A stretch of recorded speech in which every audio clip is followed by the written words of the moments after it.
A simple woman denied boarding first class. Security. Humiliation mounted. Then she made one call to her billionaire husband. Edward, they're refusing to let me board. Face is pale as she handed the phone to the manager. Remove her. I'm removing all of you from your jobs. Grace Wellington moved through JFK Airport with the practices of someone who had traveled all her life. Unlike many of the business travelers rushing past in designer suits and expensive shoes, Grace preferred comfort. Today she wore a simple black sweater with subtle patterns, dark jeans and comfortable walking shoes. Her blonde hair was pulled back in a practical ponytail. And her only jewelry was a thin gold wedding band. The terminal bustled with morning activity. First-class passengers lined up at priority check-in count, while the economy travelers formed longer queues nearby.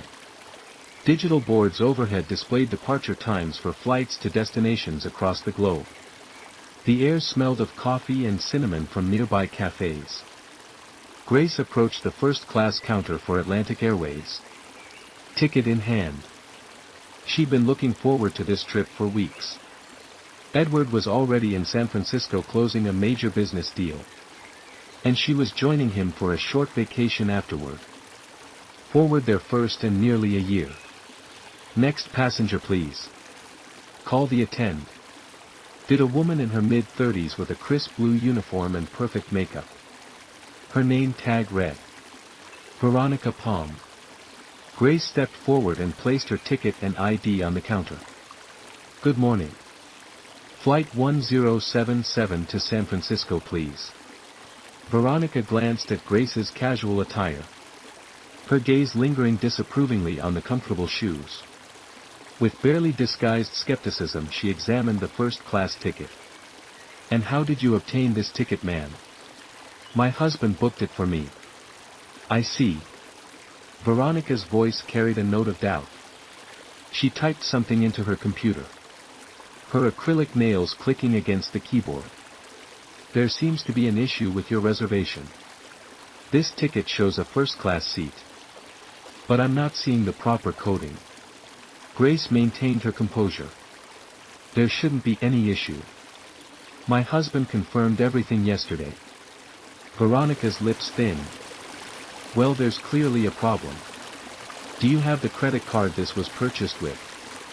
No, my husband used his corporate account. Grace replied. Is there something wrong? Ma'am, we have strict protocols regarding first-class travel. Veronica explained with artificial patience. Perhaps there was a misunderstanding when the reservation was made. Grace felt the first stirrings of irritation. There's no misunderstanding. I have a confirmed first-class ticket in my hand. Two well-dressed businessmen lined up behind Grace. Their expensive watches gleaming in the fluorescent light. They exchanged glances as they overheard the conversation. Veronica lowered her voice. Our first-class experience is designed for our premium customers. There are certain standards we maintain. Excuse me. Grace's voice remained steady despite her growing indignation. I can offer you a seat in economy. Veronica continued. Her tone suggesting she was doing Grace a favor. Same destination. Just a different seating arrangement. Grace stood straight. That won't be necessary. My ticket is for first class and that's where I'll be sitting. Veronica's friendly facade hardened. Ma'am, I don't appreciate your tone. Perhaps you'd like to speak with my supervisor. Yes, Grace replied calmly. I think that would be best. Veronica picked up a phone. Never breaking eye contact with Richard.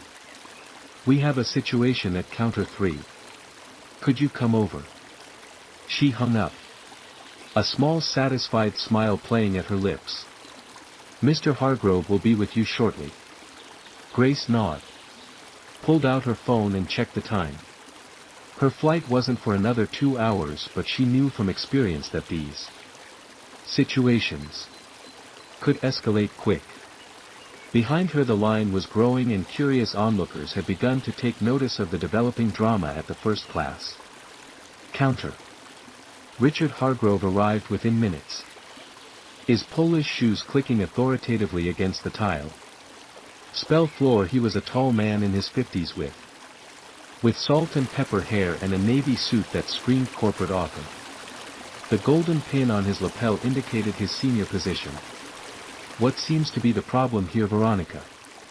He asked, his voice measured and professional.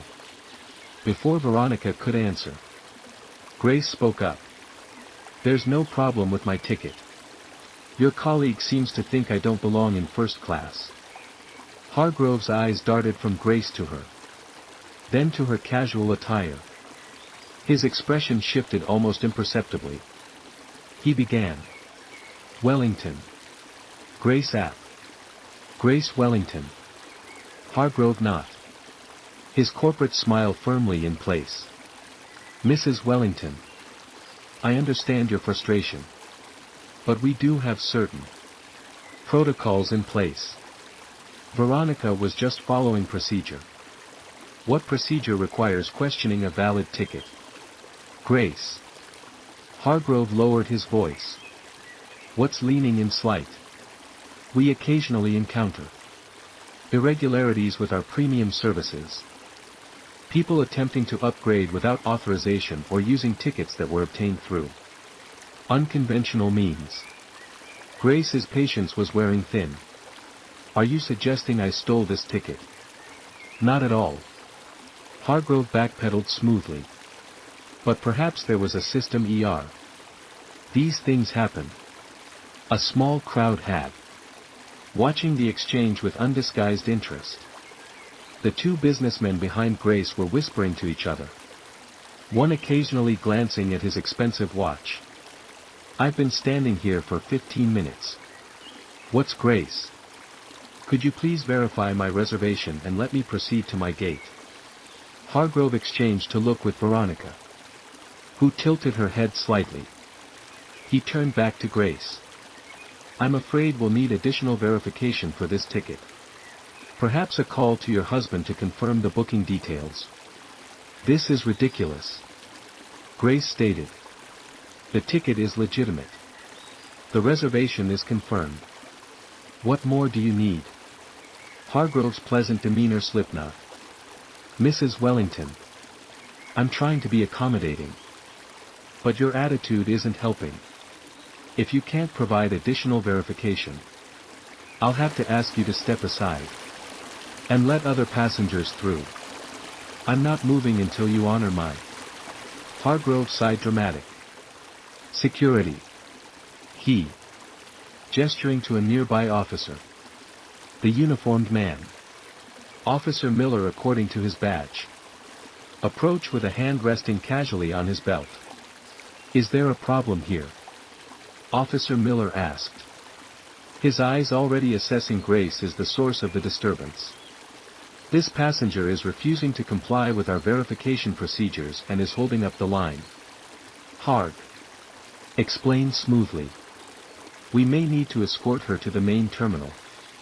Grace felt heat rising to her cheek, but kept her voice level. I have a valid first-class ticket. They're refusing to honor it because of how I'm dressed. Officer Miller's expression remained impassive. If the airline staff has requested additional verification, this is discrimination. Several onlookers nodded in agreement. Hargrove's smile turned cold. That's a serious accusation, Mrs. Well. Perhaps you'd like to speak with our customer relations team after your flight.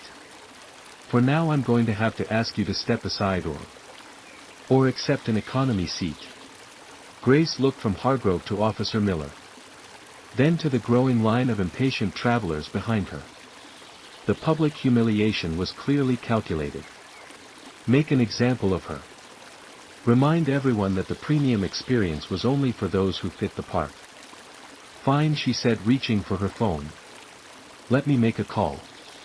Making a call won't change our policy, Mrs. Wellington, Hargrove said with thinly veiled condescension. But feel free if it makes you feel better. Grace didn't bother responding. She stepped to the side. Put phone in hand. while Veronica called the next passenger forward with an overly cheerful, "I can help whoever's." Officer Miller didn't leave. Hovering nearby as if Grace might cause a scene. The businessman who had been behind her. "We're now being processed with exceptional courtesy." Veronica's entire demeanor transformed into warm professionalism. Grace scrolled through her contacts. Pressed the call button. After 2 rings. "What's a crisp female voice answered. "Mrs. Wellington, good morning. Rebecca. I need to speak with Edward." Grace said, keeping her voice low but firm. "Of course. He's just finishing a call. One moment please." Hargrove glanced over. A satisfied smirk playing at the corners of his mouth. He clearly thought she was saving face by pretending to call someone important. "Grace." Edward's warm voice came through the line. "Is everything all right? Aren't you supposed to be boarding soon? That's why I'm calling." Turning slightly away from the prying eyes of Hargrove and Officer Miller. "The airline is refusing to honor my first-class ticket. They're insisting I need additional verification. Or suggesting I take an economy seat." There was a brief pause. "Did you tell them who you are?" Edward asked, his tone shifting subtly. Grace answered. "And I shouldn't have to. The ticket is valid, Edward." "Of course it is." She could hear the controlled anger in his voice. "Put me on speaker." "That won't be necessary," Grace said. "Let me handle." "Grace." It was the tone he rarely used. Used the one that had made boardrooms full of executives fall silent. "Speaker. Now." Grace sighed and lowered the phone. Tapping the speaker icon. "You're on speaker, Edward." "Who am I speaking with?" Edward's voice filled the small space. Commanding even through the phone. Hargrove, noticing the change, stepped closer with renewed interest. "This is Richard Hargrove, supervisor for Atlantic Airways at JFK. Who am I speaking with?" "Edward Sinclair, CEO of Sinclair Global Investments and majority shareholder of Pinnacle Hold, which, if I'm not mistaken, acquired a controlling interest in your parent company last year." The color drained from Hargrove's face. Veronica, who had been processing another passenger, froze mid-trans. Even Officer Miller took a small step back. "Mr. Sinclair, sir." "Hargrove. There seems to have been a misunderstanding." "No misunderstanding." Edward cut in, his voice ice cold. "My wife showed you a valid first-class ticket. You chose the humiliator because she wasn't wearing designer labels. Is that correct?" The terminal seemed to grow quieter. As if everyone was holding their breath. Passengers in line had stopped pretending not to listen. And were openly watching the unfolding drama. "Sir, we have certain protocols." "Don't insult my intelligence with protocols, Mr. Hargrove. I fly over 200,000 miles a year with your—" "I know every protocol. What's happening there is blatant discrimination." A woman in line behind the counter whispered to her companion. "Did he say Sinclair?" "Sinclair Global." Hargrove was visibly sweating now. "Mr. Sinclair. Please allow me to personally escort Mrs. Wellington to the first-class lounge immediately. We value your business tremendously." "What I value, Mr. Hargrove, is respect." Edward interrupted. "Something you failed to show my wife. I want to speak with your regional." "Not tomorrow, not in an hour." Hargrove's Adam's apple bobbed as he swallowed hard. "Miss Thompson isn't on site today, but I can assure you." "Find her," Edward commanded. The entire checking area had gone silent. All eyes fixed on the unfolding scene. Hargrove was frantically tapping on his smartphone. His earlier confidence evaporated. "I'm texting Ms. Thompson now, Mr. Sinclair. She'll be on the line momentarily." His voice had risen an OCT. Edward's voice remained steady through the phone. And while we wait, I want to understand exactly what. Tell me everything. Grace met Hargrove's panicked gaze with calm determination. When I presented my ticket, Veronica immediately questioned how I obtained it. She implied I didn't meet their standards for first class. When I refused to accept an economy seat, Mr. Hargrove here called security and threatened to have me removed. Veronica had stopped processing passengers entirely. Her face ashen. Nearby staff members were whispering urgently to each other. Whether a young man in an Atlantic Airways uniform was furiously typing on a table. I. Play Edward's voice was dangerously. Mr. Hargrave. Do you deny any of this? Sir, there was a misunderstanding about the verification process. Answer the question. Edward cut in. Did you or did you not judge my wife by her appearance and attempt to deny her the first-class seat I personally booked? The silence that followed. Stephanie. Officer Miller had backed away completely, suddenly finding something fascinating to examine on the far wall.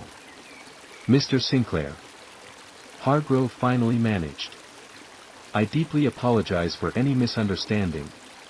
Our staff undergoes extensive training on customer service, and this situation does not reflect our company. A trim woman in her 60s approached rapidly from the direction of the airline offices, her face a mask of professional concern. Her name tag identified her as Victoria Thompson, Regional Director. Ms. Thompson has arrived. Ad Hargrove announced with palpable rel. Thompson gently took the phone from Har. Mr. Sinclair, this is Victoria Thompson. I just received the alert and came immediately. Please accept my deepest apologies for this situation. Ms. Thompson. Edward acknowledged. I'm listening. Thompson's voice was steady but urg. I assure you we will investigate this incident thoroughly. In the meantime, Mrs. Wellington will receive our highest level of service. If you'll allow me, I'll personally escort her to our celestial lounge and ensure she boards with priority. That's not enough. Edward, replace. I want immediate action regarding the staff involved. Thompson nodded, though Edward couldn't see it. Of course, sir. Mr. Hargrove and Miss Palmer will be placed on administrative leave pending investigation. Effective immediately. A small gas escaped Veronica's lips. Hargrove's face contorted in disbelief. But Victoria. He began to protest. Thompson silenced him with a sharp look before returning her attention to the phone. Mr. Sinclair, I'll also arranged for our CEO to call you directly this afternoon to discuss how we can make this right. Throughout the exchange, Grace stood quietly observing the rapid transformation around her. The same people who had been ready to humiliate her minutes ago were now falling over themselves to appease her husband. Edward spoke directly to her now. Are you all right with this arrangement for now? Grace considered for a moment. Yes. But I'd like something else as well. Name it. Thompson said immediately. A written apology to be delivered to every passenger who witnessed this incident, acknowledging the discrimination and outlining what steps your airline is taking to address it. Thompson blinked in surprise but quickly recovered. Of course, Mrs. Wellington. We can certainly arrange that. A murmur of approval rippled through the onlookers. An elderly man standing nearby gave Grace a subtle nod of respect. My wife's wishes will be met to the letter. Edward confirmed. And Miss Thompson. I'll be expecting that call from your CEO. Don't disappoint me twice in one day. Absolutely not, sir. Thompson asserted. Mrs. Wellington will be treated with the utmost respect. As Thompson ended the call, the dynamics in the terminal had completely reversed. All eyes were on Grace Wellington. No longer as a curiosity but as someone of consequence and power. Victoria Thompson personally escorted Grace past the security checkpoint, apologizing profusely with every step. Behind them, Hargrove and Veronica were being led to the administrative offices. Their faces blank with, "Does Celestial Lounge is just this way, Mrs. Wellington?" Thompson said, gesturing to a discreet doorway with frosted glass. "I've informed the staff of your arrival. Anything you desire will be provided immediately." Grace nodded, but remained still. The satisfaction of vindication was tempered by the knowledge that it wasn't truly her they were responding to. It was Edward's name. Edward's money. Edward's power. As they entered the exclusive lounge, which conversations halted momentarily as heads turned toward. The news had traveled. Thompson ushered Grace to the most private seating area where a server immediately appeared. "Mrs. Wellington, welcome to the Celestial Lounge. My name is Michael, and I'll be personally attending to your needs today. May I bring you something to drink?" "Just water." "Thank you," Grace replied. After the server departed, Thompson lowered her voice. "Mrs. Wellington, I want to personally assure you that what happened today is being addressed at the highest levels. By the time you land in San Francisco, there will be significant changes implemented." Grace met the director's gaze. "This isn't about me, Miss Thompson. This is about a culture that judges people based on a peer. How many others without billionaire husbands have your staff mistreated?" Thompson had the grace to look uncomfortable. "Your point is well. I promise you, this will lead to a systematic review of our." As Thompson excused herself to make arrangements, Grace's phone buzzed with a text from Edward. "How are you really feeling?" She smiled, typing back, "Like I just witnessed a corporate earthquake. You should have seen their faces." His response came quickly. "I'd rather see yours. In about 6 hours. Looking forward to it," she replied. Grace settled into the plush chair, observing the lounge around. The same first-class passengers who might have judged her earlier now cast furtive, curious glances her way. A few tapped on their phones, undoubtedly searching for information about Edward Sinclair's wife. Michael returned with her water, served in a crystal glass on a silver tray. "Mrs. Wellington, I've been informed that the captain would like to personally welcome you aboard when it's time for boarding. Is that acceptable?" Gray smiled. "That won't be necessary. I prefer to board like everyone else." "Of course," Michael replied, though his expression suggested this was an unusual request from a VIP. As Grace sipped her water, she reflected on the morning's events. The discrimination had been real and hurtful, but the response had been swift.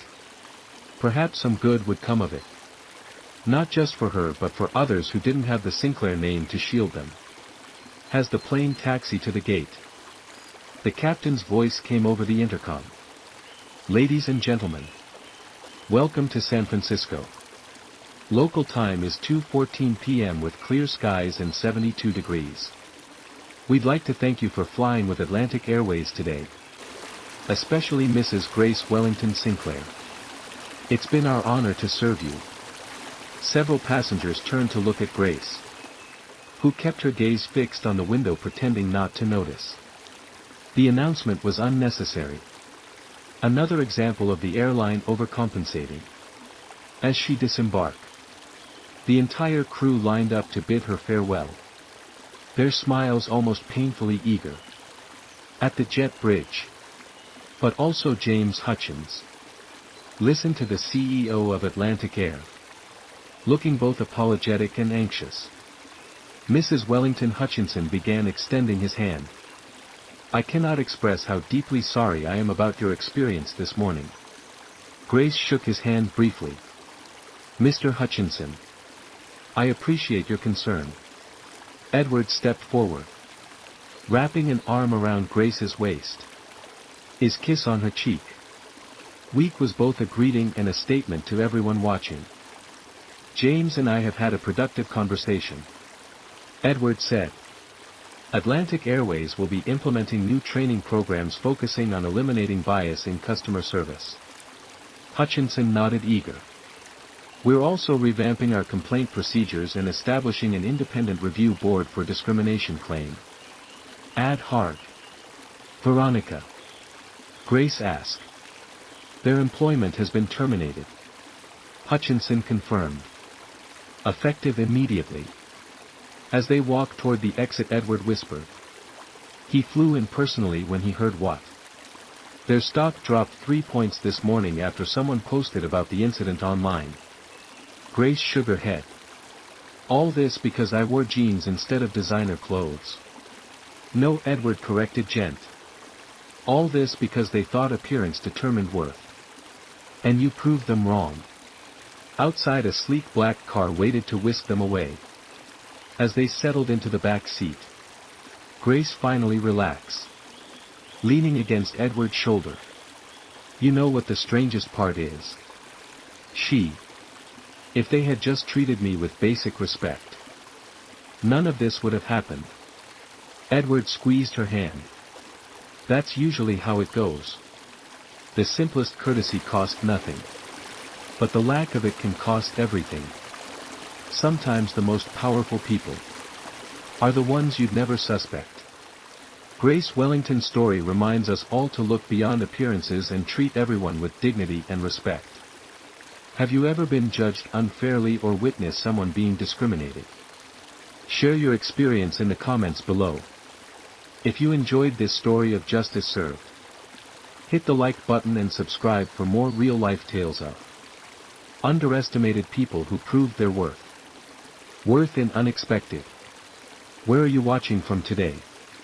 Let us know. Our community spans the globe, united by our appreciation for these powerful moments of truth. Remember, true class isn't about what you wear. It's about how you treat others. Silent, all eyes fixed on the unfolding scene.